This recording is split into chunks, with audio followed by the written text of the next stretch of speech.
நாட்களிலே கர்த்தர் உன்னை பலப்படுத்தி கொண்டிருக்கிறார். கர்த்தர் உன்னை உருவாக்கி கொண்டிருக்கிறார்.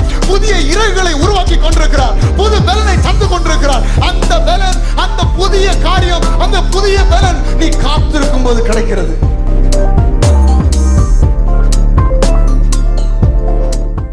ஒரு வசனத்தை வாசிக்கலாம். யாக்கோபு 1வது அதிகாரம் அதனுடைய 2, 3, 4வது வசனத்தை நான் வாசிக்க போகிறோம். யாக்கோபு 1வது அதிகாரம் அதனுடைய 2, 3, 4. என் சகோதரரே, சகோதரர் மனோகர் அவர்கள் அழகா சொன்னார், சகோதரர்னா எப்படின்னு சொல்லி, இல்லையா? என் சகோதரரே, நீங்கள் பலவிதமான சோதனைகளில் அகப்படும் போது உங்கள் விசுவாசத்தின் பரீட்சையானது பொறுமையை உண்டாக்கும் என்று அறிந்து அதை மிகுந்த சந்தோஷமாக எண்ணுங்கள். நீங்கள் ஒன்றிலும் குறைவுள்ளவர்களாயிராமல் பூரணராயும் நிறைவுள்ளவர்களாயும் இருக்கும்படி பொறுமையானது பூரண கிரியை செய்ய கடவது. என் சகோதரரே, எப்படி நம்ம சகோதரர்களா இருக்கிறோம்? ஆண்டவருடைய பிள்ளைகளாக நாம் அனைவரும் இருக்கிறபடியினால் நாம் ஒருவருக்கு ஒருவர் சகோதரர்களாக இருக்கிறோம். நீங்கள் பலவிதமான சோதனைகளிலே அகப்படும் போது உங்கள் விசுவாசத்தின் பரீட்சையானது பொறுமையை உண்டாக்குகிறது. அதாவது புரிந்து கொள்ளுங்கள், விசுவாசத்தின் பரீட்சை என்ன? அதுதான் சோதனை. உங்க வாழ்க்கையில சோதனைகள் வரும் பொழுது உங்களுடைய விசுவாசம் சோதிக்கப்படுகிறது. நீங்க எந்த அளவுக்கு விசுவாசமா இருக்கிறீங்க, எந்த அளவுக்கு ஆண்டவருக்கு மேல பற்றுதலா இருக்கீங்க என்பது நீங்க நல்லா இருக்கும் போது கண்டுபிடிக்க முடியாது. எத்தனை பேருக்கு நான் சொல்றது புரியுது? நீங்க ஒரு நல்ல வாழ்க்கையை வாழ்ந்து கொண்டிருக்கும் பொழுது நீங்க எவ்வளவு தூரம் ஆண்டவருக்கு மேல பற்றுதலாய், ஆண்டவருக்கு மேல விசுவாசமா இருக்கிறீங்கன்னு அறிந்து கொள்ள முடியாது. ஆனால் ஒரு பிரச்சனை வரும்போது, ஒரு கஷ்டம் வரும்போது அப்பதான் தெரியும் நீங்க எவ்வளவு தூரத்திற்கு ஆண்டவருக்கு மேல நம்பிக்கையா இருக்கிறீங்க. சரியா? இப்போ நமக்கு ஸ்கூல்ஸ்ல, காலேஜஸ்ல எக்ஸாம்ஸ் இருக்கு. நம்ம எல்லாம் படிக்கிறோம், வருஷம் முழுசும் படிக்கிறோம். எல்லாரும் படிக்கிறது இல்லை, ஆனா சிலர் என்ன செய்யறாங்க? படிக்கிறாங்க. அநேகர் காலேஜுக்கு போனாலும் ஸ்கூலுக்கு போனாலும் படிக்கிறது இல்லை. ஆனா அவர்களுக்கு அந்த வருஷத்தின் முடிவிலே ஒரு பரீட்சை வைக்கப்படுகிறது. நம்ம பாஷையில சொல்லணும்னா இப்போ சோதனை வைக்கப்படுகிறது.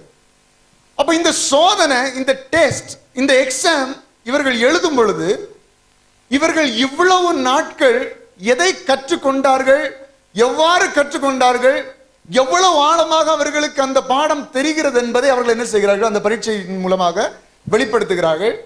இதுல சிலர் என்ன செய்யறாங்க? தோற்று போயிடுறாங்க. ஏன் தோற்று போறாங்க? அவங்களுக்கு என்ன படிச்சோன்னு அவங்களுக்கு தெரியல, எதை படிச்சோன்னு தெரியல, என்ன எக்ஸாம்னு தெரியாம கூட எக்ஸாம் எழுதுற ஆட்கள்லாம் இருக்கிறாங்க. அப்படிதானே? அப்போ இப்படிப்பட்ட சூழ்நிலை ஆகிவிடுகிறது. இதே போலதான் நம்ம வாழ்க்கையிலும் நம்ம கர்த்தர் ஒவ்வொரு நாளும் என்ன செய்கிறார்? பயிற்றுவிக்கிறார். அப்ப இந்த பரீட்சை, இந்த சோதனை, நாம் அனுபவிக்கிற சில காரியங்கள் எதை வெளிப்படுத்த வேண்டும் என்று சொன்னால், தேவன் மேல் நாம் வைத்திருக்கிற அந்த விசுவாசத்தை வெளிப்படுத்த வேண்டும். அதான் சோதனை. தயவுசெய்து நீங்கள் புரிந்து கொள்ள வேண்டும், சோதனையை நீங்க அசால்ட்டா நினைச்சு கூடாது. ஏன்னா சோதனை தான் உங்களை அடுத்த நிலைக்கு கொண்டு போக போகிறது. நீங்க இருக்க நிலைமையிலேயே அப்படி சுமூகமா போயிட்டு இருந்தீங்கன்னா உங்களால ஒரு நாளும் மேல வரவே முடியாது. இப்போ 1ஆம் கிளாஸ் படிக்கிற ஒரு பிள்ளை எனக்கு எக்ஸாமே வேண்டாம், எனக்கு சோதனையே வேண்டாம்னு சொன்னா 2ஆம் கிளாஸுக்கு போக முடியுமா? முடியாது. 10ஆம் கிளாஸ் படிக்கிற பையன் எனக்கு எக்ஸாமே வேண்டாம், எனக்கு சோதனையே வேண்டாம் அப்படின்னு சொன்னா அவன் 11ஆம் கிளாஸ் போக முடியுமா? முடியாது. 12ஆம் வகுப்பு படிக்கிற ஒரு மாணவன் எனக்கு சோதனையே வேண்டாம், எனக்கு எக்ஸாமே வேண்டாம், ஆனா நான் உயர்ந்த நிலைக்கு போகணும்னு நினைச்சான்னா முடியுமா? முடியாது. அவன் அடுத்த மேல் படிப்பிற்கு போக வேண்டும் என்று சொன்னால் அவனுக்கு அந்த முந்தின படிப்பை அவன் முற்றிலுமாக கிளியர் செய்ய வேண்டும். அப்போ வேலைகளுக்கு போக வேண்டும் என்று சொன்னாலும் இப்பொழுது படிப்பு தேவையா இருக்கிறது. அந்த எக்ஸாம்ஸ் எல்லாம் நீட்டா நீங்க கிளியர் பண்ணா மட்டும்தான் என்ன செய்ய முடியும்? அடுத்த வேலைக்கும் போக முடியும். அப்போ ஒன்று மட்டும் நீங்கள் நல்லா புரிந்து கொள்ள வேண்டும், உங்க வாழ்க்கையில ஆண்டவரே ஏன் எனக்கு இந்த சோதனை தயவு செய்து என்ன செய்யாதீங்க, கேட்காதீங்க. ஏன்னா சோதனையை சகிக்கிற மனுஷன் பாக்கியவான். நீங்க சோதனையை சகிச்சிட்டீங்கன்னா, சோதனையை நீங்க தாண்டி விட்டீர்கள் சொன்னால் நீங்கள் அடுத்த நிலைமைக்கு போகிறீர்கள். அப்ப நான் சொல்றேன், எனக்கு இருக்கிற சோதனை நல்லது. எனக்கு இருக்கிற சோதனை நல்லது, எனக்கு இருக்கிற பிரச்சனைகள் எல்லாம் நல்லது. ஏன்னா இந்த சோதனை, இந்த விசுவாசத்தின் பரீட்சையானது எதை உண்டாக்குகிறது? பொறுமையை உண்டாக்குகிறது. எதை உண்டாக்குது? பொறுமை. இன்னைக்கு நம்ம இதை பத்தி தான் என்ன செய்ய போகிறோம், கொஞ்சம் ஆழமாக சிந்திக்க போகிறோம். பொறுமை. மனுஷனுக்கு பொறுமைங்கிறது சுத்தமாவே இந்த வாழ்க்கையில கிடையாது. அது இந்த நவீன வாழ்க்கையில பொறுமைங்கிறது சுத்தமா கிடையாது. எதுக்கு எடுத்தாலும் அவசரம் அவசரம் அவசரம். காலையில ஸ்கூலுக்கு ரெடி ஆகுறதுல இருந்து வீட்டுக்கு வர்றது வரைக்கும், சாப்பிடுறதுல இருந்து ஒவ்வொரு காரியங்கள் செய்கிறது வரைக்கும் எல்லாருக்குமே என்னதுதான்? அவசரம். காலையில 5 மணிக்கே எழும்பணும்னா நிச்சயமா 9 மணிக்கு நம்மளால எங்க போக முடியும்? ஸ்கூலுக்கு சரியான நேரத்துக்கு பொறுமையா போக முடியும். ஆனா 9 மணிக்கு ஸ்கூலுக்கு போறது நம்ம எப்பதான் எழுப்புவோம்? 8:30க்கு எழுப்பி அவசரம் அவசரமா பாதி செய்து பாதி செய்யாம எல்லாம் அறகுறையா செஞ்சுட்டு எங்க போறோம்? ஸ்கூலுக்கு போறோம். அதே மாதிரி தான் சர்ச்சுக்கும் நம்ம என்ன செய்யறோம்? வர்றோம். எப்படி நேரமே வந்தா கரெக்டா நல்லா இருக்கும், பொறுமையா எழும்பி காரியங்களை செஞ்சா நல்லா இருக்கும். ஆனா கடைசி நிமிஷத்துல அவசர அவசரமா நம்ம என்ன செய்கிறோம்? ஓடி வருகிறோம். எல்லா விதத்திலையும் ஒரு மனுஷனுக்கு இப்ப பொறுமையே இல்லை. உங்களுக்கு தெரியும், பொறுமை இருந்தா நிச்சயமா எல்லா விதத்திலையும் நம்ம வெற்றி சிறக்க முடியும். பொறுமையோடு இருந்தா ஆண்டவர்கிட்ட இருந்தும் உங்களுக்கு தயவு கிடைக்கும். வேத பிரகாரமாக நாம் பார்க்கும்போது எந்த அளவுக்கு நீங்க பொறுமையா இருக்கிறீங்களோ அந்த அளவுக்கு உங்களுக்கு ஆசீர்வாதம் உண்டாகும். ஒண்ணு புரிந்து கொள்ளுங்க, பொறுமைன்னா ஏதோ காத்து கிடக்கிறது இல்ல. பொறுமை ஏதோ அப்படியே வெயிட் பண்ணிட்டு இருக்கிறது அது மட்டும் இல்ல. பொறுமை நம்ம பொறுமையோடு, பொறுமைன்னா அதை காத்து கிடந்து ஆண்டவர் ஏதாவது செய்ய துறைக்கும் அப்படியே ஒரு இடத்துல நான் தூங்கிட்டு இருக்கிறேன்னு சொன்னா அது பொறுமை கிடையாது. பொறுமைன்னா என்ன? நம்ம முயற்சி, நம்ம ஆண்டவரோடு இணைந்து எடுக்கிற ஒவ்வொரு முயற்சியும் பொறுமையை காண்பிக்கிறது. நான் பொறுமையா இருக்கிறேன்னு சொன்னோன்னா ஆண்டவர் என்ன உயர்த்துவது வரைக்கும் நான் பொறுமையா இருக்கிறேன்னா நீங்க படுத்து தூங்கிட்டீங்கன்னா பொறுமையாது இல்ல. பொறுமைன்னா நீங்க மனசுக்குள்ள பொறுமை இருக்குது. ஆனா அந்த பொறுமை எப்படி இருக்கணும்னா ஆண்டவருடைய சித்தத்திற்கு உகந்ததாய் அவர் என்னை உயர்த்துவது வரைக்கும் அவருடைய பலத்த கரத்தில் அடங்கி இருப்பதுதான் என்னது? பொறுமை. அப்ப இந்த பொறுமை என்பது நம்ம எவ்வளவு தூரத்திற்கு பொறுமையா இருக்கிறோம் என்பதல்ல, பொறுமையா இருக்கும் பொழுது எப்படிப்பட்ட மனநிலைமையில் இருக்கிறோம் என்பதுதான் முக்கியம். இப்போ நீங்க பஸ் ஸ்டாப்ல வந்து நிக்கிறீங்க, உங்களை கூட்டிட்டு போறதுக்கு உங்க ஹஸ்பண்ட் என்ன செய்யிட்டு இருக்கிறாரு? வந்துட்டு இருக்கிறாரு. அவர் போன்ல சொல்றாரு நான் 5 நிமிஷத்துல என்ன செய்துறேன்? வந்துறேன். இப்போ உங்களுக்கு பொறுமை இருக்குது, 5 நிமிஷத்துல என்ன செய்திருவாரு? வந்துருவாரு. அப்போ நம்ம காத்திருக்கிறோம். இப்போ காத்திருக்க அவர் லேட் பண்ணிட்டே இருக்கிறாரு. 5 நிமிஷம் 10 நிமிஷம் ஆகுது, 10 நிமிஷம் 15 நிமிஷம் ஆகுது, 15 நிமிஷம் அரை மணிக்கூர் ஆகுது, அரை மணிக்கூர் 3/4 மணிக்கூர் ஆகுது. நீங்க இவ்வளவு நேரம் பஸ் ஸ்டாப்ல வெயிட் பண்ணிட்டு இருக்கிறீங்க, ஆனா அவர் என்ன செய்யல? இதுவரையும் வரல. இப்போ உங்களுக்குள்ளாக பொறுமை இருக்கு, நீங்க நின்னுதான் ஆகணும், வேற வழி இல்ல, அப்படிதானே? இப்ப நின்னுதான் ஆகணும். ஆனா மனசுக்குள்ள ஒரே திட்டு. யார திட்டு? புருஷனை ஒரே திட்டு. எங்க போய் தொலைஞ்சாரோ, எவ்வளவு நேரம் ஆகுது, எப்பவே 5 நிமிஷத்துல வரேன்னு சொன்னாரு, இதுவரை வரல, எங்க போனாரு? ஒரே திட்டா இருக்கும், ரொம்ப திட்டா இருக்கும். அண்ணா பின்னான்னு. ஆனா நின்னுதான் ஆகணும், வேற வழி இல்ல. அவர் வார வரைக்கும் வெயிட் பண்ணி தான் ஆகணும். இது பொறுமையா? இது பொறுமையா? கேட்டோ சொல்ல, ஐயோ நீங்க வாரது வரைக்கும் நான் வெயிட் பண்ணேங்க, பொறுமையா? இல்ல. வெயிட் பண்ணது உண்மைதான், ஆனா எப்படி வெயிட் பண்ணீங்க அது முக்கியம். கர்த்தருக்காய் பொறுமையுடன் காத்திருந்தேன் அப்படின்னு சொன்னால் முறுமுறுத்துட்டு காத்திருந்தேன் இல்ல. ஏன் ஆண்டவரே இதுவரையும் தரல, ஏன் ஆண்டவரே இதுவரையும் தரல, 10 வருஷம் ஆச்சு, 15 வருஷம் ஆச்சு, இது பொறுமை இல்ல. பொறுமைனா என்னன்னா, நான் உண்மையில் நம்பி இருக்கிறேன், உமக்கு மேல எனக்கு அதிக நம்பிக்கை இருக்குது, என் வாழ்க்கையில நீங்க கண்டிப்பா நன்மையை தருவீங்கிற பூரண நம்பிக்கை விசுவாசம் இருக்கிறது. நான் உண்மையே நம்பி உம்முடைய கரத்துல அடங்கி இருப்பேன் நீங்க சொல்வீங்கன்னா அதுதான் பொறுமை. ஆண்டவர் மேல் முழுமையான நம்பிக்கையை வைத்து ஆண்டவர் எனக்காக கண்டிப்பாக நிச்சயமாக என்னுடைய வாழ்க்கையில் என்னுடைய தேவைகளை சந்திப்பார் என்கிற அந்த உண்மையான நம்பிக்கை, அந்த பூரண நம்பிக்கை உங்க வாழ்க்கையில் இருக்கும் என்று சொன்னால் நிச்சயமாக நீங்கள் பொறுமையாக இருப்பீர்கள். எந்த விதத்திலையும் நீங்க குறைவில்லாம இருக்கணும் நான் நிச்சயமா நான் சொல்றேன். நீங்க எல்லா விதத்திலையும் பொறுமையா இருந்துதான் ஆகணும். ஒன்னு ரெண்டு காரியம் இல்ல, எல்லாத்துலயும். ஒண்ணு புரிஞ்சுக்கோங்க, எல்லாரும் ஒரே நாள்ல பெரிய ஆளாக முடியாது. அப்படி ஒரு நினைப்பு உங்களுக்கு இருக்கும்னா தயவு செஞ்சு அதை என்ன செய்திருங்க, மறந்துருங்க. ஏன்னா பொறுமையா இருந்தாதான் வாழ்க்கையில முன்னேற முடியும். நிறைய நினைக்கிறதுன்னா ஒரு நாள்ல அப்படி ஆயிரணும். ஒரு தென்னை மரம் நட்டிங்கன்னா எவ்வளவு நாள் ஆகும்? குறைஞ்சது எவ்வளவு நாள் ஆகும்? 7 வருஷம் ஆகுமா? 7 வருஷம் கழிச்சுதான் அது என்ன செய்யுது, அது தேங்காய் அது தருது. இப்ப நீங்க நட்டு அடுத்த நாள்ல என்னத்த இது, அடுத்த நாள்ல நான் நட்டு 2-3 உரமா வச்சு தண்ணியும் ஊத்தியாச்சு, இன்னும் ஒரு தேங்காய் கூட அட்லீஸ்ட் ஒரு குச்சங்காலியா நீ தரக்கூடாதான்னு கேட்டீங்கன்னா அது ஒரு சென்ஸ் இல்ல, அது ஒரு முட்டாள்தனமான காரியம். ஆனால் நீங்க பொறுமையோட காத்திருக்கணும். எதுக்கு பொறுமை என்று சொல்வதை விட தேவனுடைய சரியான நேரத்திற்காக காத்திருக்க வேண்டும். அவர் உங்க வாழ்க்கையில எப்போ எதை தரணுமோ அந்த நேரத்தில் தந்தா போதும், அப்பதான் அது நல்லா இருக்கும். எத்தனை பேருக்கு நான் சொல்றது புரியுது? எல்லா விதத்திலையும் பொறுமையா இருக்கணும். 1-2 காரியங்கள்ல, உலக பிரகாரமா இருந்தாலும் சரி, ஆவிக்குரிய பிரகாரமா இருந்தாலும் சரி, விடுதலைகளா இருந்தாலும் சரி, சுகமா இருந்தாலும் சரி, நம்ம வாழ்க்கையில் இருக்கிற கஷ்டங்கள் மாற வேண்டும் என்று சொன்னாலும் சரி, எல்லா விதத்திலையும் நீங்கள் பொறுமையாக இருக்க வேண்டும். விசுவாசத்தினாலும் நீடிய பொறுமையினாலும் நீங்க என்ன செய்ய வேண்டும், தேவனுடைய நன்மைகளை ஆசீர்வாதங்களை சுதந்திரித்துக் கொள்ள வேண்டும். ஒரு ஒரு இன்னொரு பைபிள் வெர்ஷன்ல கொடுக்கப்பட்டிருக்கிறது, பொறுமை என்பது விடாமுயற்சி. எப்படி இங்க எப்படி கொடுக்கப்பட்டிருக்கிறது? அந்த 3வது வசனம், நீங்கள் ஒன்றிலும் குறைவுள்ளவர்களாக இருக்காமல் பூரணராயும் நிறைவுள்ளவர்களாயும் இருக்கும்படிக்கு பொறுமையானது பூரண கிரியை செய்ய கடுவது. அப்ப இந்த பூரண கிரியை செய்ய கடுவது என்பதற்கு அங்க உங்களுடைய விடாமுயற்சி பூரண கிரியை செய்ய கடவுது. அப்படின்னு என்ன விடாமுயற்சி? என்ன ஆண்டவர்கிட்ட பிடிவாதம் பிடிக்கிறதா? இல்ல, ஆண்டவருக்கு பாதத்துல இருந்து நீங்க உங்க வேலையை செய்துட்டே இருக்கிறது தான் விடாமுயற்சி. அதுதான் பொறுமையும் கூட. நிறைய பேர் பொறுமையா இருக்கிறது என்ன நினைச்சிட்டாங்கன்னா, சும்மா இருக்கிறது இல்லது அப்படின்னு. வேலை இல்ல, வேலை தேடிட்டு இருக்கிறாங்க.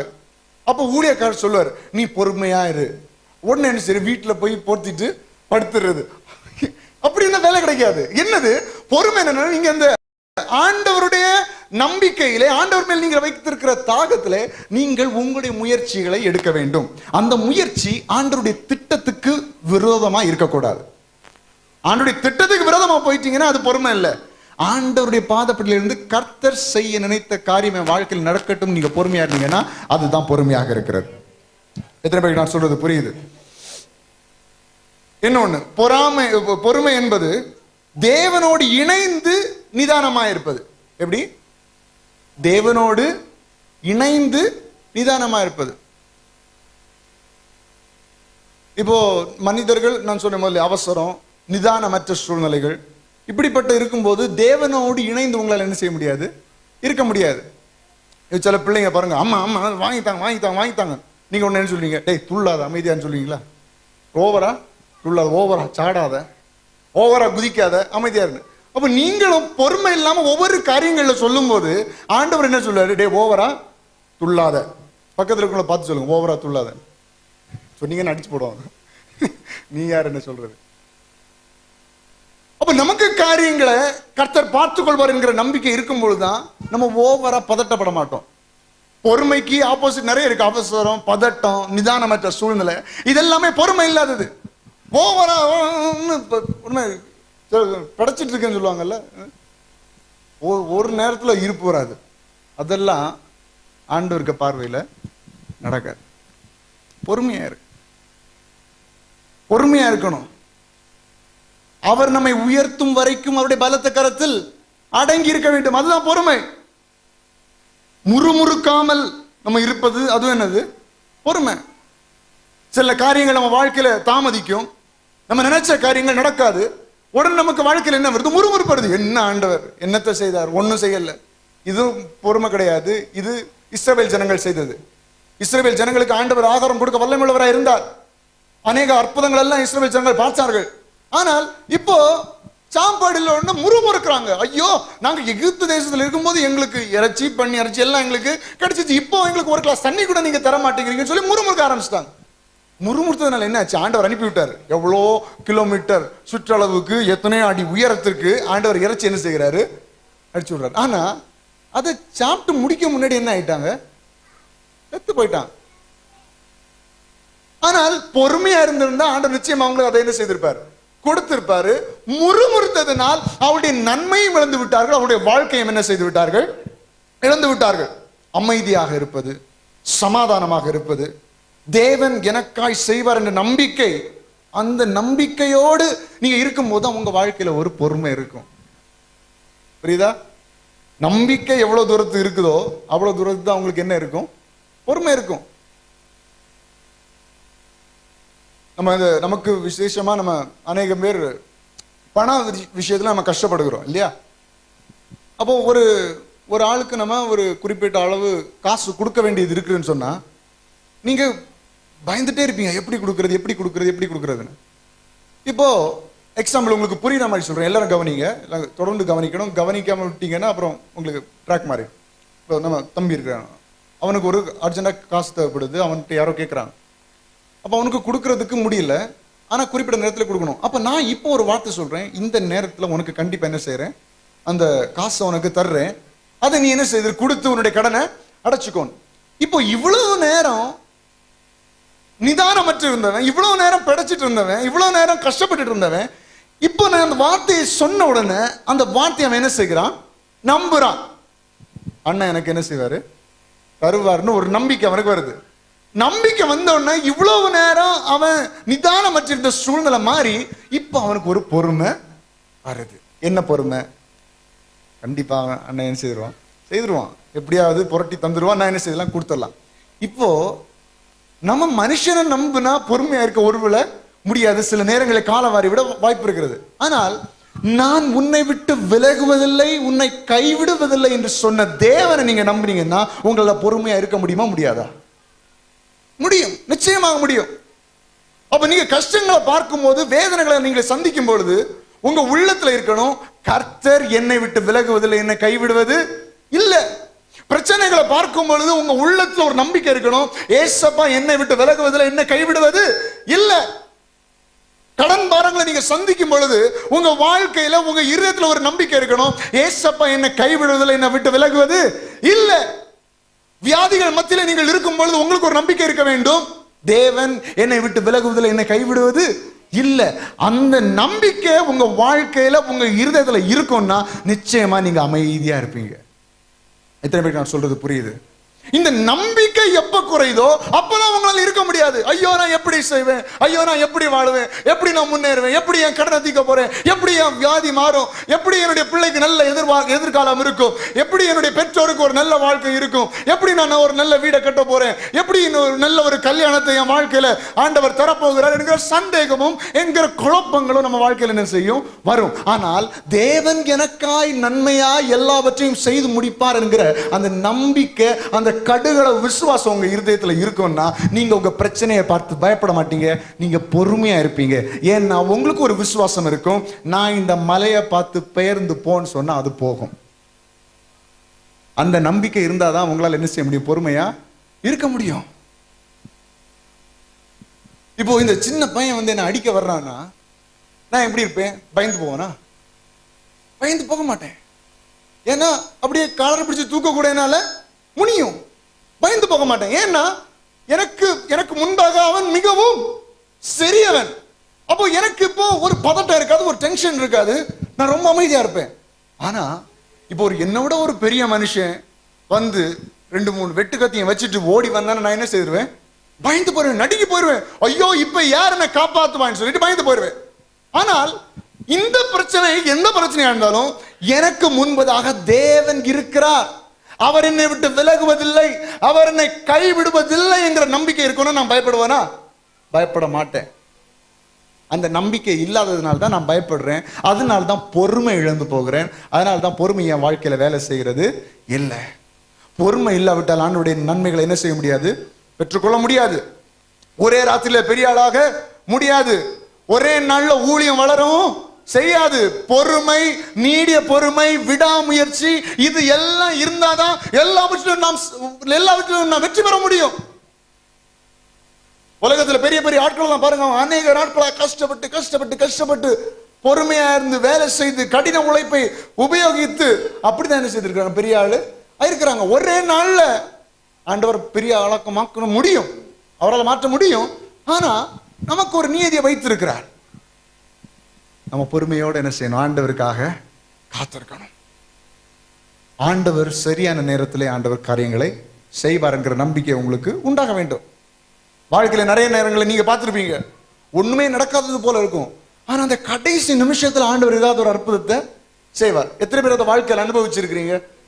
பயங்கர தேவைகளோடு இருப்போம், பயங்கர கஷ்டங்கள்ல இருப்போம். ஆனா அந்த கடைசி நிமிஷத்துல ஆண்டவர் ஏதோ ஒரு வழி என்ன செய்கிறார், ஆயத்தம் பண்ணுவார். அப்போ நீங்க என்ன விசுவாசிக்கணும்னா, இதுவரை ஆண்டவர் உங்களை காப்பாற்றி இருக்கிறாரா? இதுவரை ஆண்டவர் உங்களை வழி நடத்தி இருக்கிறாரா? இதுவரை உங்க வாழ்க்கையில எல்லாவற்றையும் செய்திருக்கிறீங்களா? இன்னைக்கு வரைக்கும் நீங்க ஆகாரம் சாப்பிட்டீங்களா? இன்னைக்கு வரைக்கும் நீங்க துணிமணிகளை வாங்குனீங்களா? இன்னைக்கு வரைக்கும் உங்க பிள்ளைங்களை படிக்க வச்சீங்களா? இன்னைக்கு வரைக்கும் உங்க வீட்டுல ஆகாரத்திற்கு காரியங்களுக்கு குறைவில்லாமல் இருந்ததா? நான் சொல்கிறேன், இதுவரை நடத்தின தேவன் இனியும் உங்களை நடத்த வல்லமையுள்ளவராக இருக்கிறார். அந்த நம்பிக்கை உங்க இருதயத்துல இருக்கும். நான் நிச்சயமாக சொல்கிறேன், நீங்க பொறுமையா இருப்பீங்க. வேற ஒண்ணு வேண்டாம். இதுவரை என்ன நடத்தின ஆண்டவர் இனியும் என்ன நடத்துவாரு அப்படிங்கிற ஒரு தெளிவு, ஒரு நம்பிக்கை உங்க வாழ்க்கையில் இருக்கும்னா நிச்சயமா நான் சொல்கிறேன், உங்க வாழ்க்கையில பொறுமை இருக்கும். அதான் சொன்னேன், எந்த அளவுக்கு நமக்கு ஆண்டவருக்கு மேல நம்பிக்கை, எனக்கு எல்லா காரியங்களும் நன்மையாக நடக்கும் என்கிற நம்பிக்கை, உறுதிப்பாடு இருக்கிறதோ அவ்வளவு தூரத்துக்கு தான் உங்க வாழ்க்கையில பொறுமை இருக்கும். விசேஷமாக ஒரு வசனம் சொல்லுது, ரோமர் 12:12 வாசிங்கள். அது ஒரு நல்ல வசனம். ரோமர் 12:12 நம்பிக்கையிலே சந்தோஷமாயிருங்கள், உபத்திரவத்திலே பொறுமையாருங்கள், ஜெபத்திலே உறுதியாய் தரித்திருங்கள். எப்படி சந்தோஷமா இருக்கணுமா? நம்பிக்கையிலே சந்தோஷமா இருக்கணும். சில நேரங்களில் நம்முடைய சூழ்நிலைகள் நமக்கு சந்தோஷத்தை தருகிறதாக இல்லை. நம்முடைய நிலைமைகள் எல்லாம் நமக்கு நல்ல ஒரு சந்தோஷத்தை தருகிறதாக இல்லை. அப்போ நம்ம வாழ்க்கையில ஆண்டவர் எனக்காக செய்வார், அதான் விசுவாசம், அதான் கிறிஸ்தவ வாழ்க்கை. கிறிஸ்தவ வாழ்க்கைன்னா வேற ஒண்ணுமே இல்லை. ஏதோ பயங்கரமான காரியங்கள் எதுவும் போட்டு காம்ப்ளிகேட் பண்ண வேண்டாம். கிறிஸ்தவ வாழ்க்கை, இயேசுவோடு உள்ள வாழ்க்கைன்னா என்னன்னா, இயேசு எனக்காக யாவையும் செய்து முடிப்பார் என்கிற நம்பிக்கை தான். அவர் நல்லவர், அவர் கிருபை என்றும் உள்ளது என்கிற நம்பிக்கை தான் நம்ம வாழ வைக்கும், நம்ம உயர்த்தும், நம்ம ஆசீர்வதிக்கும். அப்ப நம்பிக்கையில சந்தோஷமா இருங்கள், உபத்திரவத்திலே பொறுமையா இருங்கள். உபத்திரவத்துல தான்ப்பா பொறுமையா இருக்க முடியாது. கஷ்டப்படும் போது தான் பொறுமையா இருக்க முடியாது. ஒருத்தர் நம்மளை ஏசும் போது, ஒருத்தர் நம்மளை திட்டும் போது, தகாத வார்த்தைகளை யூஸ் பண்ணி திட்டும் போது நீங்க பொறுமையா இருப்பீங்களா? பொறுமையா இருக்க முடியாது. அவன் சொன்னதுக்கு ஒரு 2-3 வார்த்தையாவது கூடுதல் சொல்ல வேண்டும் என்கிற ஒரு தன்மை தான் நமக்கு இருக்குமே தவிர, என்ன அவன் பேசிட்டானா, என்ன அவன் சொல்லிட்டானா, என்ன அவன் இப்படி பண்ணிட்டானா, நான் அதுக்கு 2 மடங்கு கூடுதலா பண்ணணும்னு ஒரு திங்கிங், ஒரு மனசுல ஒரு காரியம் இருக்குமே தவிர பொறுமையா இருக்கணும்னு தோணுமா அவங்களுக்கு? தோணவே தோணாது. பொறுமை இல்லைன்னா இந்த உலகத்துல எதையும் சாதிக்க முடியாது. அதை மட்டும் நீங்க நல்லா புரிஞ்சுக்கோங்க. பொறுமை நம்ம வாழ்க்கையில இருந்தா மட்டும்தான் ஆண்டவிடத்திலையும் சரி, உலகத்திலையும் சரி, நன்மைகளையும் ஆசீர்வாதங்களையும் பெற்றுக்கொள்ள முடியும். உபத்திரவத்திலே பொறுமையாய் இருங்கள். பொறுமை உபத்திரவத்திலே செயல்பட வேண்டும். உங்களை யாராவது கஷ்டப்படுத்தும் போது பொறுமையா இருக்கணும். முடியுமா உங்களால? உங்க வாழ்க்கையில துன்பங்கள் வரும்போது பொறுமையா இருக்கணும். ஏசப்பா, எனக்கு நீங்க வைத்திருக்கிற வழியை காட்டுங்க. 4 பக்கமும் நெருக்கம் வரும்போது நீங்க பொறுமையா இருக்கணும். ஐயோ ஆண்டவரே, அவனும் பிரச்சனை பண்றான், இவனாவது எனக்கு உதவி செய்வான்னு பார்த்தா இவனும் எனக்கு பிரச்சனை பண்றான். இல்ல என் குடும்பத்துல உறவினர்களாவது எனக்கு உதவி செய்வான்னு பார்த்தா இவங்களும் பிரச்சனை பண்றாங்க. வீட்டு பக்கத்துல உள்ளவங்களாவது ஹெல்ப் பண்ணுவாங்கன்னு பார்த்தா அவங்களும் பிரச்சனை பண்றாங்க. இதெல்லாம் போதாதுன்னு பார்த்தா என் உடம்புலயும் வியாதியா இருக்குது. உடம்புல வியாதின்னு பார்த்தா ஃபுல்லா கடன் பிரச்சனையாவும் இருக்குது. சுத்தி பார்த்தா பிரச்சனை, தலை நிமிர்ந்தா பிரச்சனை, தலை குனிஞ்சா பிரச்சனை, ஏறெடுத்து பார்த்தா பிரச்சனை, வீட்டுக்கு போன அங்க பிரச்சனை, வேலைக்கு போன அங்க பிரச்சனை, நண்பர்கள்ட்ட போன அங்க பிரச்சனை, சொந்தக்காரங்கிட்ட போன அங்க பிரச்சனை. இப்படி எல்லாம் சுற்றிலும் பிரச்சனையாக இருக்கும்போது தான் நீங்க பொறுமையா இருக்கணும். ஆவியின் கனிகளில் ஒன்று பொறுமை. இது ஈஸியா உங்களுக்கு கிடைக்காது, ஈஸியா உங்களால செயல்படுத்தவும் முடியாது. எப்ப செயல்படுத்த முடியும்னா நீங்க ஆண்டவரோடு இணைந்திருந்தால் மட்டும்தான் செயல்படுத்த முடியும். எத்தனை பேர் நான் சொல்லுகிறது நம்புகிறீர்கள்? இந்த பொறுமை எல்லா இடத்துலையும் நம்மளால உபயோகிக்க முடியாது. நம்முடைய ஜென்ம சுவாபம், நம்முடைய குணம் மேல வந்துடும். யாராவது ஏதாவது சொன்ன உடனே சிலருக்கு வாயில கெட்ட வார்த்தை தான் என்ன செய்யும், அவரோட ஃபர்ஸ்ட் வரும். அது நம்முடைய சுவாபம், அது நம்முடைய ஜென்ம சுவாபம். ஆனால் அது எப்படி மாற்ற முடியும் என்று சொன்னால், தேவனோடு இணைந்திருந்தால் மட்டும்தான் நம்மளால என்ன செய்ய முடியும், மாற்ற முடியும். யாராவது ஏதாவது சொன்னா கோபம் பொத்துக்கிட்டு வரும். அது நம்முடைய சுவாபம், நம்முடைய கேரக்டர், நம்முடைய குணம். அதை எப்படி மாற்ற முடியும்னா ஆண்டவரோடு இணைந்திருந்தால் மாற்ற முடியும். நான் அடிக்கடி உங்க வாழ்க்கையில உங்களிடத்துல சொல்வது உண்டு, உங்க வாழ்க்கையில உங்க குணங்கள் மாறாதது வரைக்கும் ஆண்டவரால் ஆசீர்வதிக்கப்பட முடியாது. முதல்ல உள்ளான மனுஷன் குணமாக்கப்பட வேண்டும். உள்ளான மனுஷன் சரியாக வேண்டும். உள்ளத்திலே நல்லவர்களாக மாறிவிட்டால் உங்களுடைய புறமும் நல்லதாக மாறிவிடும். அதனால எல்லா இடத்திலும் ஆண்டவர் உள்ளான மனுஷனுக்கு முக்கியத்துவம் செலுத்துகிறார். நீ நல்லவனாயிரு, உள்ளத்திலே கள்ளம் கொள்ளாதே, உள்ளத்திலே பாவம் செய்யாதே, தீங்கு நினையாதே, பொறாமை கொள்ளாதே, விசுவாசம் உள்ளவனாயிரு, நம்பிக்கை உள்ளவனாயிரு, பொறுமையாயிரு. இது எல்லாவற்றையும் ஆண்டவர் உள்ளத்திலே சொல்லுகிறார். உங்களுடைய உள்ளான மனுஷன், நீங்க உங்களுடைய சரீரம் அல்ல, வெளிப்படையான காரியம் அல்ல, உங்களுடைய உள்ளான மனுஷன் எப்படி இருக்க வேண்டும் என்று சொல்லி தேவன் அதிக கரிசனை காட்டுகிறவராக இருக்கிறார். அவ்வளவு கரிசனை ஏன் காட்டுறாருன்னா, நீங்க உள்ள மாறிட்டீங்கன்னா வெளியே தானே மாறிடும். நீங்க மாறிட்டீங்கன்னா உங்க வாழ்க்கையில நடக்கிற காரியங்களும் மாறிடும். ரெண்டு பேர் சண்டை போகிற இடத்துல ரெண்டு பேர் சண்டை போடுவாங்க, மாறி மாறி பேசுவாங்க, மாறி மாறி கெட்ட வார்த்தை போடுவாங்க. அப்புறம் சண்டை முடிஞ்ச அப்புறம் ரெண்டு பேரும் பேசாமல் என்ன செய்வாங்க, போயிடுவாங்க. ஆனா அவங்க சண்டை ஆரம்பிக்கும் போதே பேசாம இருந்துட்டா ஏதாவது பிரச்சனை இருக்குமா? இருக்காது. சண்டை ஆரம்பிக்கும் போதே நான் எதுவும் எனக்கு முன்னாடி இருக்கணும்னா அவனை காயப்படுத்தக்கூடாது, என் வார்த்தையினால அவனை புண்படுத்தக்கூடாது என்கிற ஒரு அந்த குணம் அவனுக்குள்ள இருக்கும்னா அந்த சண்டை அப்பவே என்ன செய்திருக்கும், போயிருக்கும். ஒருத்தன் சண்டை போட வரான அந்த டைம்ல நீங்க அமுங்கி போயிருங்க, தாழ்ந்து போயிருங்க. வீட்டுல புருஷன் மனைவிக்குள்ளாக ஏதாவது வாக்குவாதம் வருதுன்னா ஒருத்தர் என்ன செய்யணும், அப்படியே தாழ்ந்துடணும். யார் விட்டு கொடுக்கிறார்களோ அவர்கள் தான் வெற்றி பெறுவார்கள் குடும்ப வாழ்விலே. யார் யார் தங்களை தங்கள் விட்டு கொடுக்கிறார்களோ, தங்களை தாங்கள் தாழ்த்துகிறார்களோ அவர்கள் தான் குடும்ப வாழ்விலே வெற்றி சிறக்கிறார்கள்.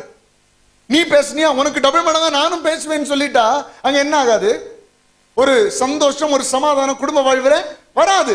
ஆனால் நான் தாழ்ந்து போக வேண்டும் என்ற தேவன் அன்புள்ளவராக இருக்கிறார், என்னை அன்பு செலுத்தும்படியாக வைத்திருக்கிறார் என்கிற அந்த நம்பிக்கையும் அந்த பொறுமை உங்க வாழ்க்கையில் இருக்கணும்னா பிரச்சனைகளை உங்களால் என்ன செய்ய முடியும், தவிர்க்க முடியும். உங்க வாழ்க்கையில பொறுமை இல்லாவிட்டால் நிறைய காரியங்கள் நடக்கும். பொறுமை இல்லாம நீங்க செய்யற ஒரு காரியமும் நல்லதா இருக்காது, தப்பு தப்பா இருக்கும். இப்போ ஒரு கொத்த வேலை செய்கிற ஒரு மனிதர் ரொம்ப பொறுமை இல்லாம கடக்கடன்னு கட்டி விட்டார்னா என்ன செய்வாங்க, கல்லை மாத்தி வைக்க வாய்ப்பு இருக்குது. அப்படிதானே, கரெக்ட் தானே? பொறுமை இல்லாம அவங்களுடைய மூளை வேற ஏதாவது யோசிச்சு டென்ஷன்ல இருந்தாங்கன்னா, இந்த சர்ச் கட்டும்போது இந்த பில்லரை என்ன செய்யிட்டாங்கன்னா கதவு திறக்க முடியாதபடிக்கு போட்டாங்க முன்னாடி. அப்ப வெளியே போயிட்டு வர்றதுக்கு முன்னாடி எல்லாம் தலைகுத்துற இருக்கு. அப்ப என்ன செய்திருக்காங்க, பொறுமை இல்லாம சொன்னது கேட்காம என்ன செய்திருக்காங்க, செஞ்சிருக்காங்க. அப்புறம் ரெண்டாவது இடிச்சு என்ன செய்தாங்க, மாத்தினாங்க. பொறுமை இல்லாமல் செய்கிற ஒரு காரியமும் நன்றதாக இருக்காது, அது தீமையாக தான் அது முடியும். தவறான முடிவுகளை நீங்கள் எடுக்க நேரிடும். நான் சொல்றது புரியுதா? தவறான முடிவுகள் எடுக்க நீங்க நேரிடும் பொறுமை இல்லாம நீங்கள் செய்யற ஒவ்வொரு காரியத்திலையும். இப்ப சிலர் இந்த சர்க்கியூட் போர்ட்ல எல்லாம் வேலை பார்ப்பாங்க, ரொம்ப மைன்யூட்டா இருக்கும். அந்த வேலை பார்க்கறதுல உங்களுக்கு ரொம்ப பொறுமை தேவை. புரியுதா உங்களுக்கு? ரொம்ப பொறுமை தேவை. ரொம்ப பொறுமையா இருந்து ஒவ்வொன்றையா அப்படி சோல்டரிங் பண்ணி எடுத்து எல்லாம் கிளியரா வைப்பாங்க. இப்போ என்ன போல ஒரு பொறுமை இல்லாத மனுஷன் போயிருந்தா என்ன செய்வேன், சர்க்கியூட் போர்டே ரெண்டு துண்டா கிடக்கும் நிச்சயமா. நானும் பொறுமையை வளர்த்துக்கொள்ள ஆசைப்படுகிறேன். ஹல்லேலூயா. ஏன்னா நானும் உங்களை போல பாடுள்ள ஒரு மனுஷன்தான். அநேக நேரங்களில் பொறுமை இல்லாமல் ஆகிவிடு. அப்போ பொறுமை இல்லாதது வரைக்கும் நிதானம் தப்பி போயிடும், நிதானம் இல்லாமல் நடக்கும். அப்போ ஆண்டவருடைய முழுமையான நோக்கத்தை நம்ம என்ன செய்ய முடியாது, நிறைவேற்ற முடியாது. சின்ன வயசுல டிராயிங் கிளாஸ் போனேன். டிராயிங் கிளாஸ் போகும்போது ஒரு வேற ஒன்றும் இல்லை, முட்டை வரைய சொன்னாங்க. என்னது முட்டைன்னா சும்மா முட்டை இல்லை, எக், கோழி முட்டையை அப்படி அழகாக வரையணும். அந்த டிராயிங் புக்கில் பார்த்து வரையணும். நான் வரையணும் பாருங்க, அது திடீர்னு மாங்காய் மாதிரி இருக்கும், திடீர்னு ஆப்பிள் மாதிரி இருக்கும், திடீர்னு ஏதோ வழுதனங்காய் போல இருக்கும். முட்டை கடைசி வரைக்கும் வரல. கடைசியில் கோவம் வந்து இப்படி கிறுக்கி விட்டேன் ஃபுல்லா, அந்த பேப்பர் ஃபுல்லா. இப்ப என்னாச்சு? பொறுமை இழந்து விட்டது. ஆனா ஒரு நல்ல ஆர்டிஸ்டுக்கு, ஒரு நல்ல படம் வரைய மனுஷனுக்கு என்ன தேவை? பொறுமை தேவை. வரைகிறவங்களை பார்த்துருக்கீங்களா? ரொம்ப திறமையானவங்க அவங்க எல்லாம். அப்படி பார்த்தாங்கன்னா அப்படி பொறுமையா வரைஞ்சு வரைஞ்சு வரைஞ்சு வரைஞ்சு கண்ணிமை, அந்த நெத்தி எல்லாத்தையும் அப்படி அழகாக வரைஞ்சு என்ன செய்வாங்க? ஏன்னா அவங்களுக்கு அவ்வளவு தூரத்துக்கு பொறுமை இருக்கிறது. அப்ப பொறுமை இல்லைன்னா நீங்க செய்யற காரியம் அவ்வளவு உருப்படாம போயிடும். இப்போ எக்ஸாம்பிள் ஒரு டெய்லர் சொல்றேன் பாருங்க. ஒரு டெய்லர் பொறுமை இல்லாம தைச்சிட்டாருன்னா என்ன ஆகும்? பேண்ட் போட முடியாது, ஒருவேளை டைட் ஆயிரும், இல்லைன்னா ஏதோ பெரிய சாக்கு மாதிரி ஆயிரும். ஆனா அவங்க பொறுமையா தைக்க வேண்டியதாக இருக்கிறது. அதனால நீங்க எல்லாம் வீட்டுல தயவு செஞ்சு ஜோம் பண்ணுங்க, எனக்கு துணி தைக்கிறவங்களுக்கு எல்லாம் ஆண்டவரே பொறுமை கொடுங்க. ஏன்னா நீங்க சொல்றபடி எல்லாம் தைக்கணுமே, அவங்க எல்லாம் உண்மையிலே கொடுத்து வச்சுருவாங்க. சரி, அப்போ பொறுமை இல்லைன்னா நீங்க செய்யற ஒரு காரியம் நல்லதாக இருக்கவே இருக்காது. நீங்க எடுக்கிற முடிவு அத்தனையும் தவறாக இருக்கும் பொறுமை இல்லாம எடுத்தீங்கன்னா. ஒரு திருடன் அவன் போலீசாரால் பிடிக்கப்பட்டு கோர்ட்ல நிறுத்தப்பட்டிருக்கிறான். இப்ப நீதிபதி பேசுகிறார். பேசும்போது அந்த வாக்குவாதங்கள் எல்லாம் கேட்டுவிட்டு அந்த நீதிபதி சொல்லுகிறார், நீ செய்தது முற்றிலும் தவறு, நீ செய்த காரியங்களுக்கு நிச்சயமாக உனக்கு 7 ஆண்டுகள் சிறை தண்டனை உனக்கு விதிக்கப்பட வேண்டும். இதை கேட்ட உடனே அந்த திருடனுக்கு, அந்த கள்ளனுக்கு ரொம்ப கோபம் வந்ததுல அது கோர்ட்னு கூட பார்க்காம அந்த நீதிபதியை தாறுமாற திட்டான், கெட்ட வார்த்தை போட்டு திட்டான். இப்போ நீதிபதிக்கு ரொம்ப டென்ஷன் ஆகி இப்போ நானா இருந்திருந்தா என்ன செய்திருப்பேன்? நம்மளா இருந்திருந்தா என்ன செய்திருப்போம்? அப்படி வருவோமே, நம்மளா இருந்தா என்ன சொல்லியிருப்போம்? நான் ஒரு நீதிபதி, நான் ஒரு மனுஷன், எனக்கு முன்பதாக அவன் கை கட்டி நிக்க வேண்டிய ஒருவன் இப்ப என்ன செய்கிறான்? என்ன கெட்ட வார்த்தை போட்டு திட்டி விட்டான் அப்படின்னு சொல்லி நம்மளா இருந்தா ஆயுள் தண்டனை போட்டிருப்போம், இல்லைன்னா இவனுக்கு மரண தண்டனை விதித்திருப்போம். ஆனா அந்த நீதிபதிக்கு ரொம்ப கோவம் வந்துட்டு, கோவந்த உடனே தண்ணி எடுத்து குடிச்சிட்டு நாளைக்கு தீர்ப்பு வழங்கப்படும் சொல்லிட்டு போயிட்டாரு. அப்ப இதை பார்த்துட்டு ஒரு மனுஷன் நீதிபதி கேட்டாராம், என்ன நீதிபதி, அவன் தப்பு பண்ணான்னு உங்களுக்கு தெரியும், அவன் ஏற்கனவே கள்ளன்னு உங்களுக்கு தெரியும், இப்போ அது தெரிஞ்சது மட்டும் இல்ல உங்களையும் அவன் அங்க எல்லாருக்கும் முன்னாடி வச்சு திட்டான், இதுக்கு நீங்க கடுமையான தண்டனை கொடுத்து விட்டுருக்க வேண்டியதானே? அதனால தான் நான் நாளைக்கு தீர்ப்பு வைக்கிறேன்னு சொன்னேன். இப்ப என் கோபத்துல நான் ஒரு முடிவு எடுத்திருந்தேன்னா சட்டத்துக்கு விரோதமான முடிவை கூட நான் என்ன செய்திருப்பேன். இப்ப கோர்ட்ல நின்று அவதூறு பேசுகிற ஒரு மனுஷனுக்கு என்னவித தண்டனை கொடுக்க வேண்டும் என்று அந்த புத்தகத்தில் இருக்கிறது. அதன்படி கொடுக்காமல் எனக்கு தோன்றுகிறவற்றை, எனக்கு கோபத்தினால் ஏற்படுகிற விளைவை வைத்து நான் என்ன செய்வேன்? கொடுப்பேன். எனவே தான் நான் அமைதியா போயிட்டேன். இனி நான் இந்த சட்ட புத்தகத்தை வைத்து அவனுக்கு தீர்ப்பு எழுத என்னால் முடியும். அப்ப கோபத்துல நீங்க எடுக்கிற ஒவ்வொரு முடிவும், பொறுமை இல்லாம நீங்க எடுக்கிற ஒவ்வொரு முடிவும் அது வீணாக இருக்கும். அதான் அன்னைக்கு ஒரு நாள் சொன்னேன், கோபத்துல நீங்க பேசிட்டு பொறுமை இல்லாம இருக்கும்போது ஏதாவது பிள்ளை வந்து பேசினா கூட அந்த கோபத்தை யார்கிட்ட காட்டுறோம்? பிள்ளைங்கள்ட்ட காட்டுறோம். வெளியே இருந்து வேலைகள்ல இருந்து வர்ற டென்ஷன், புருஷன் மனைவி சண்டை போட்டு பிள்ளைங்க மேல கோவப்படுவாங்க, பிள்ளைகிட்ட சண்டை போட்டு புருஷன்ட்ட கோவப்படுவாங்க. இதெல்லாம் எதனால? பொறுமை இல்லாததுனால நடக்கிற காரியங்கள். பொறுமை இல்லைன்னா விபத்துகள் நடக்க வாய்ப்பு இருக்குது. அதான் நம்ம அன்னைக்கு சொன்னோம் இல்லையா, இப்போ ஸ்பீடா போறவங்கள, பைக்ல ஸ்பீடா போறவங்கள ஒருத்தங்களே காணோம். ஏன் காணோம்? அவங்க எல்லாம் போய் சேர்ந்து விட்டார்கள் என்று சொல்லி நாம் கடந்த நாட்களில் கேட்டோம் இல்லையா. பொறுமை இல்லாம அவசரமா போனவங்க எல்லாம் இப்ப போய் சேர்ந்துட்டாங்க. இப்போ மேக்சிமம் பொறுமை உள்ளவங்க தான் ரோட்ல போறாங்கன்னு நினைக்கிறேன். பொறுமை இல்லாம நீங்க வாகனம் ஓட்டினீங்கன்னா அங்க விபத்து என்ன செய்யும்? ஏற்படும். பொறுமை இல்லாம நீங்க ஒவ்வொரு வேலைகளை செய்வீங்கன்னா அங்க விபத்து ஏற்படும். அவசரமா செய்யறது, பொறுமையா செஞ்சீங்கன்னா எல்லாமே நல்லா இருக்கும். அதுக்கு தான் சொல்லிட்டு இருக்கிறேன். பொறுமை இல்லைன்னா உங்க வாழ்க்கையின் நோக்கம் நிறைவேறாமல் போகும். உங்களுக்கு என்ன நோக்கம் ஆண்டவர் வச்சிருக்கிறாரோ, உங்க ஒவ்வொருத்தரை வச்சு இந்த காரியத்தை இந்த உலகத்துல செய்யணும்னு ஆண்டவர் வச்சிருக்கிறார். அந்த நோக்கத்தை நிறைவேற்ற முடியாமல் போய்விடும். தேவையில்லாத கோபம் வரும், குழப்பங்கள் உருவாகும், குடும்பத்துல குழப்பம் வரும். என்ன குழப்பம்? ஒருத்தருக்கு ஒருத்தர் கருத்து வேறுபாடு, குழப்பங்கள், சண்டை சச்சரவுகள் உருவாகும். என்னன்னா பொறுமை இல்லாததுனால.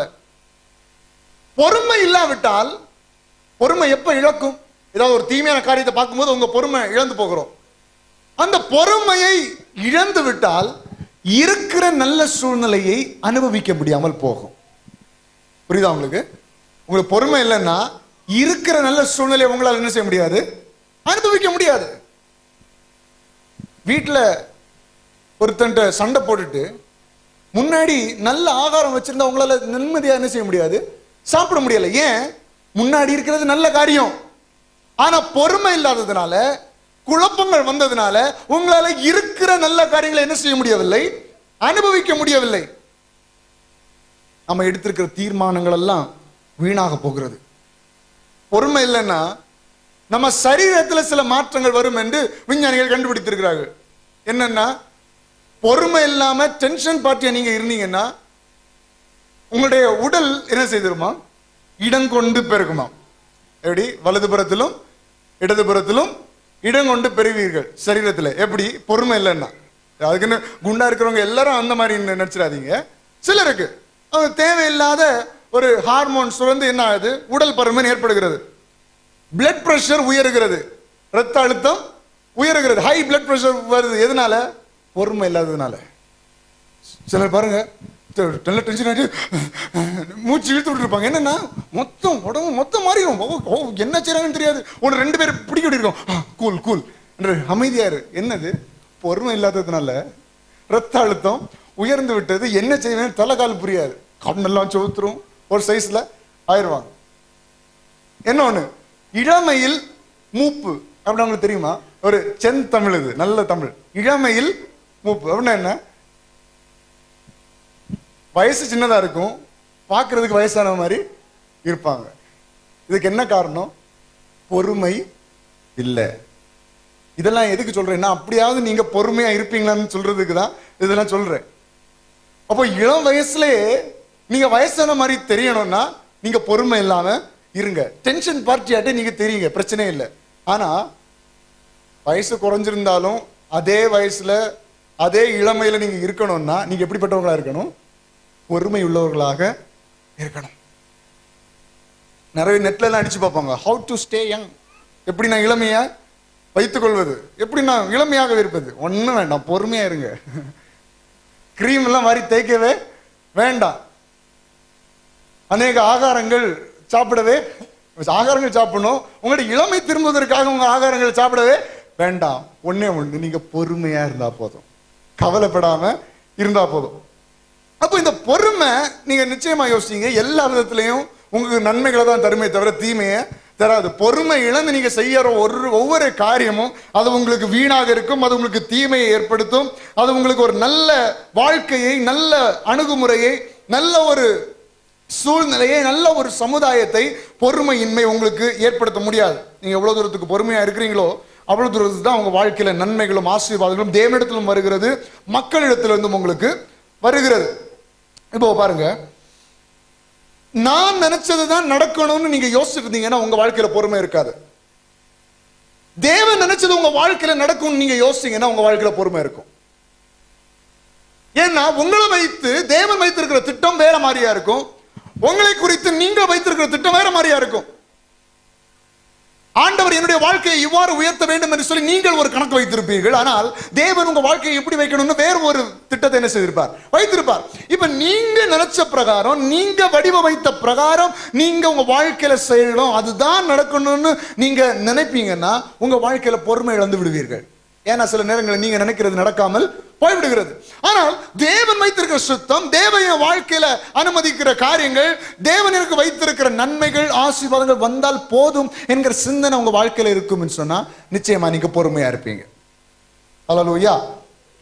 ஏன் ஆண்டவர் திட்டம் போதும், ஆண்டவர் என் வாழ்க்கையில தர்றது போதும் நீங்க இருக்கணும்னா, ஆண்டவர் உங்க வாழ்க்கையில செய்வதெல்லாம் நன்மைக்காக தான் இருக்கும். நீங்க முடிவெடுக்கிறது கூட உங்க வாழ்க்கையில தீமைகளை தரலாம். ஆனால் தேவன் உங்க வாழ்க்கையில தருகிறது நிச்சயமாக தீமையை தர மாட்டார். ஏனென்றால் அவர் நன்மை செய்கிற ஆண்டவர், அவர் அன்புள்ளவர், அவர் நல்லவர். எனவே அவர் தீமையான காரியங்களை அனுமதிக்கிறதே இல்லை. எனவே அவரை பூரணமாக நம்பி நீங்கள் பொறுமையோடு இருக்க முடியும். ஏசாயா 40:31 பார்க்கும் பொழுது, நீங்க பொறுமையா இருந்து அவருடைய சமூகத்தில் காத்திருப்பீங்கன்னா நிச்சயமாக நீங்கள் புது பலன் அடைவீர்கள். ஹல்லேலூயா. நம்ம பாடுவோம், மோடு செலவிடும் ஒவ்வொரு நிமிடமும் வீணாய் போகாதையா, அது என்னை பலவானாய் மாற்றுதையா. அப்ப நீங்கள் புரிந்து கொள்ளுங்கள், ஆண்டவருடைய சமூகத்துல நீங்க இருக்கிற ஒவ்வொரு நிமிடமும், நீங்க காத்திருக்கிற ஒவ்வொரு நொடி பொழுதும் அது உங்களுக்கு புது பலனை தருகிறது. ஹல்லேலூயா. வாசிங்க, கர்த்தருக்கு காத்திருக்கிறவர்களோ புது பலன் அடைந்து கழுகுகளை போல செட்டைகளை அடித்து எழும்புவார்கள். அவர்கள் ஓடினாலும் இளைப்படையார்கள், நடந்தாலும் சோர்ந்து போவார்கள். எப்படி எழும்புவாங்களாம்? கழுகை போல எழும்புவாங்களாம். உங்களுக்கு கழுகை பத்தி தெரியுமா? ஈகிள், கழுகு பறவைகள்ல அது கொஞ்சம் நிறைய நாட்கள் வாழக்கூடிய சக்தி படைத்தது தான் கழுகு. ஏறக்குறைய 70 வருடங்கள் அந்த கழுகுனால இந்த உலகத்தில் என்ன செய்ய முடியும்? வாழ முடியும். ஆனால் 40வது வயதுல அதற்கு தன்னுடைய பலன் எல்லாம் அற்று போகும். இனி வாழ முடியாது என்கிற சூழ்நிலை உருவாகும். அதனுடைய இறகுகள் எல்லாம் இறுக்கமடையும். எனவே அதால் ஒழுங்காக என்ன செய்ய முடியாது? பறக்க முடியாது. இப்போ அந்த கழுகு ஒரு கட்டத்துக்குள்ளாக தள்ளப்படுகிறது. என்ன கட்டம்னா, ஒன்றில் அது சாக வேண்டும், இல்லாவிட்டால் கடின முயற்சி எடுத்து மறுபிறவி எடுக்க வேண்டும். இது அந்த கழுகு கொடுக்கப்பட்டிருக்கிற 2 சாய்ஸ். என்னெல்லாம்? ஒன்னே அது இதோட என்ன செய்யணும்? சாகணும், அந்த 40வது வயதுல சாகணும். இல்லைன்னா அது மிகுந்த கஷ்டங்களை எடுத்து மிகுந்த வலிகளை பொறுத்து, இப்ப நம்ம சப்ஜெக்ட் படி சொல்லணும்னா காத்திருந்து பொறுமையா இருந்து அடுத்த வாழ்வை அதை என்ன செய்ய வேண்டும்? பெற்றுக்கொள்ள வேண்டும். இப்போ அதனுடைய மூக்கு, அந்த அதெல்லாம் மூக்கெல்லாம் அது என்ன செய்யுது? வளைந்து விடுகிறது, அதை உடைக்குது. தன்னுடைய அந்த மலையின் உச்சிக்கு போய் அது உட்கார்ந்து அதனுடைய இறகுகள் எல்லாம் என்ன செய்து அது பிடுங்கி தூர எறிகிறது. தன்னை எது பறக்க உதவியாக இருக்கிறதோ, தான் பறப்பதற்கு எது உதவியாக இருக்கிறதோ அதையெல்லாம் அதை என்ன செய்து பிடுங்கி வெளியேறுகிறது. இதுதான் நீங்க பொறுமையோடு இருக்கும் காலம். நீங்க பொறுமையா இருக்கும்போது, நீங்க ஆண்டவர்கிட்ட காத்திருக்கும் போது, உங்க வாழ்க்கை முன்னேற்றத்துக்கு எது எல்லாம் தடையா இருக்குதோ அதெல்லாம் பிடுங்கி வெளியேறிய வேண்டும். அதான் பொறுமையா இருக்கிறது. ஆயத்தப்பட வேண்டும், உயர்வுக்காக ஆயத்தப்பட வேண்டும். அடுத்தது உன்னை பறக்க வைப்பதற்காக நீ ஆயத்தப்பட வேண்டும். புது சட்டைகளை, புது இறகுகளை கர்த்தர் எதற்காக தருகிறார் என்று சொன்னால், அவருடைய நாமத்திற்காக நீ பறக்கும்படியாய். அப்ப அதற்காக உன்னை நீ தயார்படுத்திக் கொள்ள வேண்டும். இப்ப இந்த கழுகு தன்னுடைய வலிகளை பொருட்படுத்தாமல் தன்னுடைய இறகுகள், தன்னுடைய வீட்டைகள் எல்லாவற்றையும் அது என்ன செய்கிறது? உரிந்து உரிந்து ஒவ்வொன்றாக பிடுங்கிறது. இப்ப அதுக்கு இறகு ஒன்றுமே இருக்காது. கிட்டத்தட்ட 100க்கும் அதிகமான நாட்கள் அது என்ன செய்கிறது? ஒரு இடத்திலேயே உட்கார்ந்திருக்கிறது. எதற்காக என்று சொன்னால், அதற்கு புதிய இறகுகள் முளைக்கும்படியாக, புது பலனை பெற்றுக்கொள்ளும்படியாக, புது ஆசீர்வாதத்தை பெற்றுக்கொள்ளும்படியாக அது காத்திருக்கிறது. இப்ப மற்ற கழுகுகள் எல்லாம் பறக்கும், இதால இப்ப பறக்க முடியாது. மற்றவர்கள் எல்லாம் நன்மைகளை அனுபவிப்பாங்க. இப்ப இந்த சூழ்நிலையில அந்த கழுகுனால எந்த நன்மையை அனுபவிக்க முடியாது. ஆனால் காத்திருக்கிறது. மற்றவங்க எல்லாம் வளர்ந்துட்டே இருப்பாங்க, மற்றவங்க எல்லாம் நல்ல வாழ்க்கைக்குள்ளாக இருப்பாங்க, அவளுக்கெல்லாம் நல்ல ஆசீர்வாதங்கள் கிடைத்துட்டே இருக்கும். ஆனா இதால ஒன்றும் செய்ய முடியாது. காத்து கொண்டிருக்கிறது. நீங்க உங்க வாழ்க்கையில பாப்பீங்க, ஐயோ ஆண்டவரே, நான் உமக்காக தானே எல்லாம் சரி, இவ்வளவு நாள் உமக்காக வாழ்ந்தேன், இப்ப உமக்காக காத்திருக்கிறேன். எல்லோரும் வாழுகிறார்கள், என்னை எதிர்த்தவர்கள் வாழ்கிறார்கள், என்னை நிந்தித்தவர்கள் வாழ்கிறார்கள், என்னை அவமானப்படுத்துகிறவர்கள் வாழ்கிறார்கள். ஆனால் நான் இந்த நிலைமையில இருக்கிறேனே, இல்லை, கர்த்தர் உன்னை பலப்படுத்தி கொண்டிருக்கிறார். கர்த்தர் உன்னை உருவாக்கி கொண்டிருக்கிறார். புதிய இறகுகளை உருவாக்கி கொண்டிருக்கிறார். புது பலனை தந்து கொண்டிருக்கிறார். அந்த பலன், அந்த புதிய காரியம், அந்த புதிய பலன் நீ காத்திருக்கும் போது கிடைக்கிறது. நீ காத்திருக்க நீ புது பலன் அடைகிறாய். கழுகை போல செட்டைகளை அடித்து எழும்புவார்கள். அப்ப நீ ஓடினாலும் என்ன செய்ய மாட்டாய்? இலை படைந்து போக மாட்டாய், நடந்தாலும் நீ சோர்வடைய மாட்டாய். ஏனால் இப்போ உனக்கு இருப்பது பழைய பலன் அல்ல, இப்போ இருப்பது புதிய பலன், தேவன் தந்த பலன். தேவன் தந்த பலத்துல நீ பறக்க போற. இவ்வளவு நாள் ஓம் பலத்துல இருந்த, உனக்கு இறக நம்பி இருந்த, உனக்கு சாமர்த்தியத்தை நம்பி இருந்த, இப்போ உன்னுடைய பழைய அனுபவங்கள் எல்லாம் பிடுங்கி எறியப்படுகிறது, தூக்கி எறியப்படுகிறது. உன்னுடைய வாழ்க்கையை இருக பிடித்திருந்த காரியங்கள் எல்லாம் தூக்கி எறியப்படுகிறது. அந்த சூழ்நிலையில அந்த கழுகு காத்திருக்கிறது போல நீங்களும் நானும் காத்திருப்போம் என்று சொன்னால் நிச்சயமாக புது பலன் பற்றி எழும்புவோம். அந்த எழுச்சியில யாரும் உங்களுக்கு முன்பதாக நிற்க முடியாது. அதுக்கப்புறம் யாரும் உங்களை கொல்ல நினைக்க முடியாது. அதுக்கப்புறம் யாரும் உங்களை தூக்கி எறிய முடியாது. இனி இந்த கழுகுனால ஒன்றும் முடியாது என்று ஒருத்தர் கூட சொல்ல முடியாது. இனி உடைய வாழ்க்கை உருப்படாது என்று ஒருத்தர் கூட சொல்ல முடியாது. ஏனென்றால் இப்பொழுது உனக்கு இருப்பது புதிய பலன், கர்த்தர் தந்த பலன். எத்தனை பேர் விசுவாசிக்கிறீங்க? ஹல்லேலூயா. சங்கீதக்காரன் சொல்லுகிறான், கர்த்தருக்காய் நான் பொறுமையுடன் காத்திருந்தேன், அவர் என்னிடமாய் சாய்ந்து என் கூக்குரலை கேட்டார். இந்த வார்த்தையை நான் உங்களுக்கு சொல்லுகிறேன். நீங்க ஆண்டவருக்காக காத்திருப்பீங்கன்னா அவர் உங்களுக்கு பக்கத்தில் இருக்கிறது இல்ல, அவர் உங்களிடமாய் சாய்ந்து உங்க பிரச்சனையின் மத்தியில் உங்க மத்தியில் சாய்ந்து உங்களுடைய கூக்குரலை கேட்டு உங்களுக்கு என்ன செய்ய வேண்டுமோ அதை செய்து உங்களை உயர்த்த வல்லமையுள்ளவராக இருக்கிறார். ஹல்லேலூயா. எத்தனை பேர் இன்னைக்கு விசுவாசிக்கிறீங்க? இன்னைக்கு நான் சொல்லுகிறேன், யார் யார் ஆண்டுடைய பாதப்படியில் பொறுமையுடன் இருக்கிறீர்களோ நிச்சயமாக உங்க வாழ்க்கையில விடுதலையும் ஆசீர்வாதங்களையும் தேவன் தரப்போகிறார். ஹல்லேலூயா. எல்லாரும் கண்களையும்